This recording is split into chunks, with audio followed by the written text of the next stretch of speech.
we have some big announcements again from Google. So, if you recall, back in December of 2023, Google announced Gemini 1.0, its most advanced model, with versions that it lists as Gemini Nano, Pro, and Ultra. Just last week, we covered the company releasing Ultra 1.0 as part of its new Gemini Advanced paid subscription tier.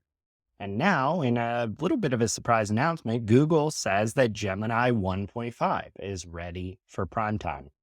So Google CEO Sundar Pichai, in a blog post this past week, wrote, quote, "It shows dramatic improvements across a number of dimensions, and 1.5 Pro achieves comparable quality to 1.0 Ultra while using less compute. The new generation of Gemini also delivers a breakthrough in long context understanding. We've been able to significantly increase the amount of information our models can process, running up to 1 million tokens consistently, achieving the longest context window of any large scale foundation model yet." That last part is important. According to Google, quote, "This means 1.5 Pro can process vast amounts of information in one go, including 1 hour of video, 11 hours of audio, code bases with over 30,000 lines of code, or over 700,000 words. Not to mention, this new model appears to have impressive, quote, in context learning. This means it can learn new skills from information given in a long prompt without any additional fine tuning.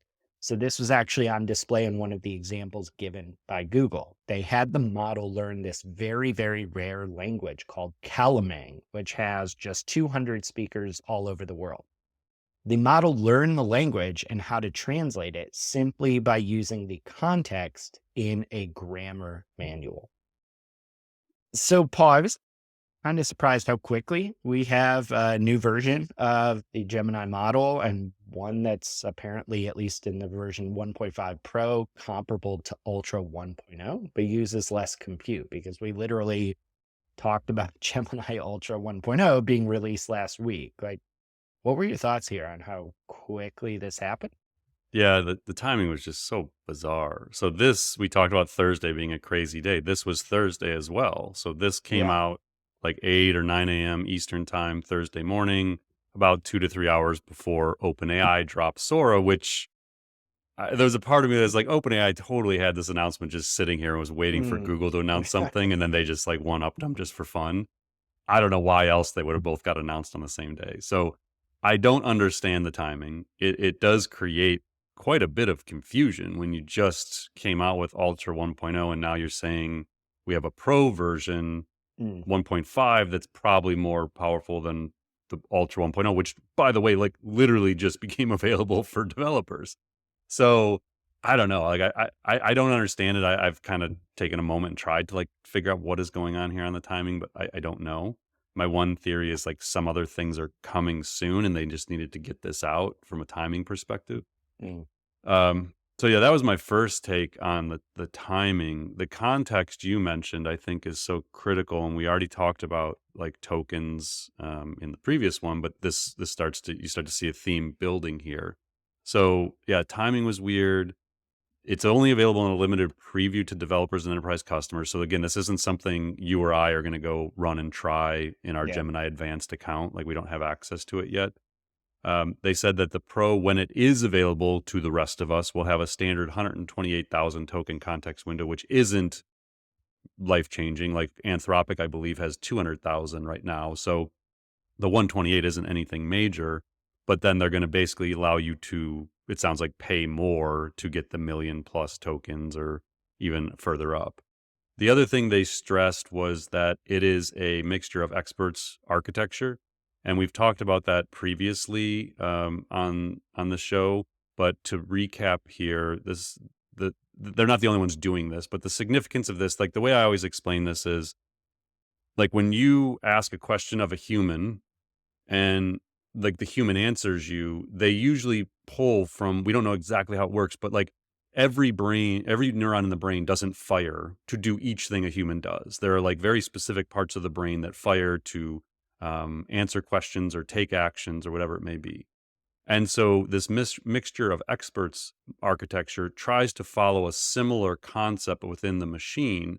So when you ask it to do something, analyze a video, analyze audio, and you give it the input of a bunch of text, that it only fires parts of the model. So historically, the whole neural network, like the whole thing would fire to do a single thing. Now what we're able to do, or what they're doing here, is they're almost saying, okay, it's being asked to do this one thing. Here is the section of the model that is able to do that thing best. And we're only going to fire that. That allows it to be more efficient with the energy it uses and more efficient in its output. Um, I thought it was interesting. They mentioned that while 1 million tokens is what they're kind of like allowing people to have access to in this limited release, they successfully tested up to 10 million tokens in Mm. their research, which is kind of wild to consider. And then they explained, like, basically the bigger the context window, this whether it's 128,000 or a million or 10 million, the more information that you can put into the prompt and the output can become more consistent, relevant, and useful. Um, they gave a few examples just to kind of bring this home and make it a little more tangible. So they said examples would be it could reason across very long documents, from comparing details across contracts to synthesizing and analyzing themes and opinions across analyst reports, research studies, and even a series of books. Now, Anthropic and others would enable you to do this. Like Mike and I do this sometimes. We'll give it research reports, things. But what has traditionally happened with these models is the more context you give them, the more tokens you give them, the less accurate they kind of become as they go further on. So it becomes less and less reliable as you give it more context. What it seems like Google is saying is they're finding ways to maintain accuracy and reliability as you expand the number of contexts. Well, that becomes huge, Mm. especially in examples like this, like analyst reports, contracts. When you really start to think about knowledge work, we need to be able to trust these models and their outputs, or else it's really just redundancies. The humans still got to do all the work to verify everything. They talked about another example: analyze and compare content across hours of video, such as finding specific details in sports footage or Mm. getting caught up on detailed information from video meeting summaries that support precise question and answer. So again, that they use this great example where they were like giving it a whole movie and saying, find the part where the paper was taken out of the person's pocket, and it finds it. And then it's actually able to tell you what was on that piece of paper, and it's able to like see and analyze it. So, in marketing and in business and communications and in sports entertainment, like media and entertainment, you can start to envision all these ways you could use this if this technology becomes really available. Another one was enable chatbots to hold long conversations without forgetting details, even over complex tasks or many follow-up interactions. Mm. And then the last one was hyper personalized experiences by pulling relevant user information into the prompt without the complexity of fine-tuning a model. These to me was like, this is buried within kind of like the technical side, like the Vertex AI stuff. But this to me was like, oh my gosh, like now you can look at the business uses of these, just those four I just went through. And you can start to think, what if chatbots became reliable? What if they were accurate no matter how long the thread? And what if they had memory about everything we previously talked about? So knowing this is a 1.5 release, knowing they appear to have accelerated the announcement of it for some unknown reason, you can start to kind of piece together what Google is doing and where by later 2024, the implications to business and knowledge work will start to happen. Like when this Mm. stuff becomes truly reliable, it's kind of like crazy to really start to step back and think about. Yeah, it's certainly one of those things where we've talked a lot about kind of the future potential of these tools once they really get good enough at things like the in context learning that Google has referenced here. And that just seems like we're starting to see the first glimmers of that actually happening. And I don't know if we're ready for it. Yeah. And the only other like just oddity I'll note, because again, like it's so weird, like how the timing's happening.